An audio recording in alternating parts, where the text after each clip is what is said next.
السلام عليكم. بداية لما نكون في محفل مثل هذه المحافل اللي تتحدث عن التطوع ومجالات التطوع، دائما ما تكون في الأذهان صورة كيف نتطوع ولماذا نتطوع وفيما نتطوع.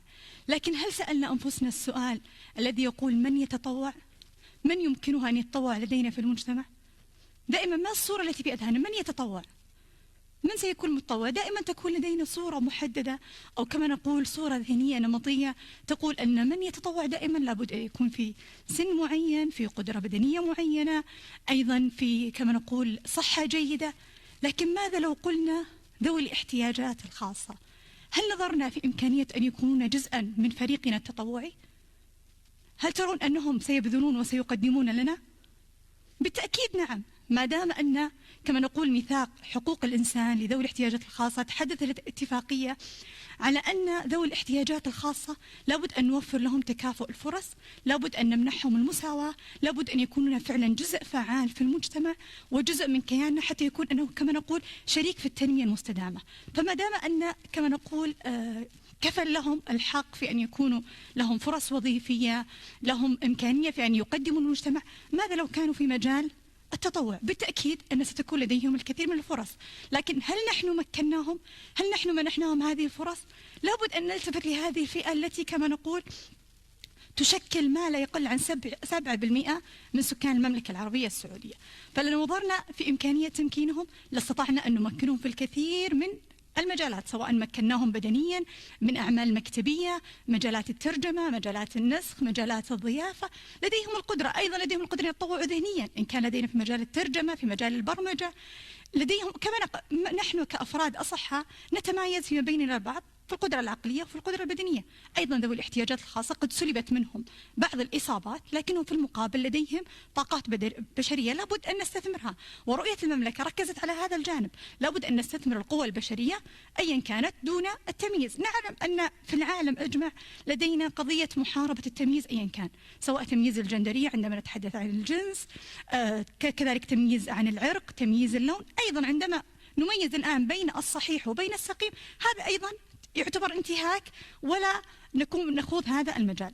فأيضا عندما كانت لدي قراءة في اتفاقية الأمم المتحدة لحقوق الإنسان تحدث عن ذوي الاحتياجات الخاصة أن أيضا مفهومهم لابد أن يغير من أذهاننا. بمعنى نحن الآن عندما أقول شخص معاق، ماذا أعني بالمعاق؟ أن تكون لديه إصابة. لكن ماذا قالت ميثاق الأمم المتحدة؟ تحدث عن أمر آخر، قال لابد أن نطور هذا المفهوم. فالإعاقة ليست الإصابة التي أصيب بها ذلك الفرد، ربما كان قد ولد صحيحا لكنه تعرض إلى حادث خارجي. لكن يقول أن العوائق ما هي المواقف أو الحواجز الذي يصطدم بها ذلك الشخص حتى يدخل إلى المجتمع. نحن لابد أن نمكنهم بأن نكسر هذه الحواجز، حتى أن الأمم المتحدة قالت لابد أن نغير هذا المفهوم النمطي السائد بين الجميع. العوائق ليست بهم ذوي الاحتياجات الخاصة، بالعوائق كما نقول المواقف أو الحواجز التي وضعناها فيما بين البعض. فلو مكناهم لوجدنا لهم الكثير من الفرص.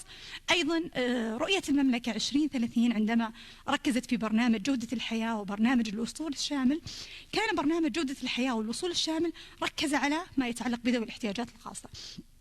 لو نظرنا إلى برنامج الوصول الشامل كان يتحدث عن قضية التمكين، بأن ندمج ذوي الاحتياجات الخاصة في جميع المجالات التي ممكن أن يعطوا ويبذلوا بها. إن تحدثنا عن برنامج جودة الحياة سيدخل في نطاق الرعاية، أي نرعاهم، نهيئ لهم المرافق، نهيئ فرص تطوعية لخدمتهم حتى يكونوا قادرين أن يندمجوا لدينا بالمجتمع. طيب لو نظرنا كيف نتطوع لأجلهم؟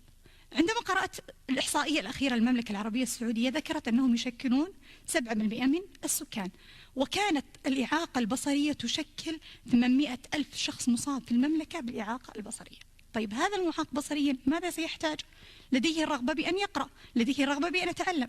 طيب ماذا سنضيف له نحن؟ ماذا نتطوع؟ أعتقد أن هذا الجانب يحتاج أن نثري مكتبة كاملة، حتى كما نقول لا نقول يقرؤون، حتى يبصرون الكتب، حتى يبصرون النتاج المعرفي الذي هو بين أيدينا. فكانت فكرتي أو عفوا تجربتي البسيطة عندما كما نقول في مرحلة إعداد رسالة الدكتوراه، كانت لدي خطة بعد أن أنتهي من الدكتوراه لابد أن أخدم، لابد أن أستثمر وقتي، لابد أن أخرج قليلا والتفت الى المجتمع ماذا يحتاج. بدايه بحكم تخصصي اللغه العربيه كان لدي هدف بان انشر اللغه العربيه، بمعنى اعلم الحرف العربي للكثير من المسلمين، الجاليات جدا اعدادهم كبيره في الشركات في المؤسسات يتمنون من يعلمهم حرفا عربيا، فكان في بدايه هذا الهدف الذي بيدي، وكما نقول أصمم حقيبة تدريبية. لكن شاءت الظروف أن تتحول، وكانت حينها انتشرت كما نقول ظاهرة كورونا، أغلقت الأبواب علينا في المنازل، كان أمامي فقط خيار واحد أن أفتح منصة العمل التطوعي، أستثمر وقتي وأنا في داخل المنزل، ليس هناك التعليم تحول عن بعد، العمل عن بعد. فكانت الفرصة أن أفتح منصة العمل التطوعي، كانت فيها العديد من الفرص، الكثير يحتاج، جميع النطاقات تحتاج، أيا كانت تلك النطاقات، لكن أنا وقفت على حالة وجدتها أنها حالة إنسانية تحتاج فعلا منا أن نتكاتف. كانت هي فتاة من فاقدي البصر مكفوفة، تحتاج أن تتعلم، تحتاج أن تدرس، لكن ليست لديها المادة العلمية. فكانت هذه القضية هي التي دفعتني لابد أن نتطوع من أجل هذه الفتاة. تواصلت حينها مع رئيس جمعية ذوي الإعاقة الذي طرح تلك الفرصة، أبلغني أن الحالة فعلا إنسانية عاجلة، الطالبة تحتاج أن تتعلم لكن لا توفر لديها المصادر المعرفية.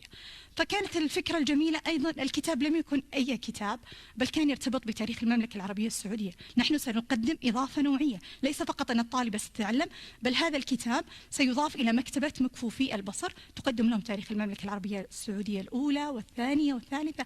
فكان يعني لامس جانب إنساني جدا كبير، أن هناك من تحتاج أن تبصر، تحسسنا حاجة تلك الفتاة، فتقاسمنا ذلك الكتاب وتكاتفت الجهود وأنجزناه تقريبا في أقل من أسبوع، حولناه إلى كتاب بلغة برايل، واستطاعت الفتاة أن تتعلم وتدرس، ولم تكن تلك الإعاقة كما نقول عقبة أمامها حتى تكمل.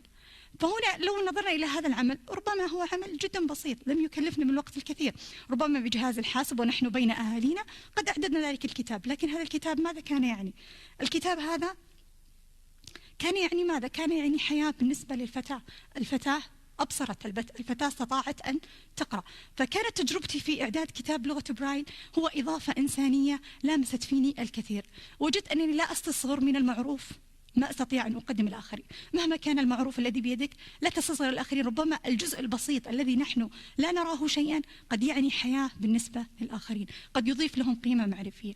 أيضا مجالات التطوع لو حاولنا أن نتكاتف، ربما هذا الجانب يحتاج جدا جدا من اهتمام، أن نثري فعل المكتبة العربية بكتب بلغة برايل.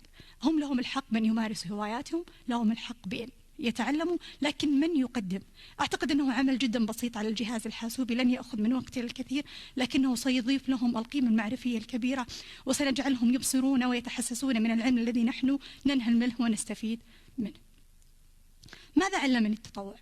علمني التطوع أن العطاء لا حدود له، نستطيع أن نعطي جميع الأشخاص دون استثناء بين جنسهم وعرقهم، وأيضا دون استثناء بين صحتهم وسقمهم. أيضا علمني أن العمل الإنساني هو منبع الرحمة، نرحم الآخرين، نتحسس حاجاتهم، يكون أيضا سمة للتكافل والتكامل الاجتماعي. أيضا علمني أن ذوي الاحتياجات الخاصة هم جزء من كيان المجتمع، هم طاقة بشرية أيضا لها الحق بأن تتطوع، وأيضا نتلمس حاجاتهم ونتطوع لأجلهم. أيضا علمني أنه يرأب صدعا ويسد فجوة كبيرة في المجتمع الإنساني، وأيضا يبني مجتمعا وبه تنهض اقتصادات الأمم. جميع الأمم التي نهضت الآن كما نقول، كما تسمى العالم الأول، جميعهم كانوا يبنون وكما نقول يعولون كثيرا على الشباب لديهم والطاقات البشرية، وأن كما نقول المتطوع هو جزء كبير من البناء المجتمعي. أيضا علمني معنى الإنسان. والسلام عليكم ورحمة الله وبركاته.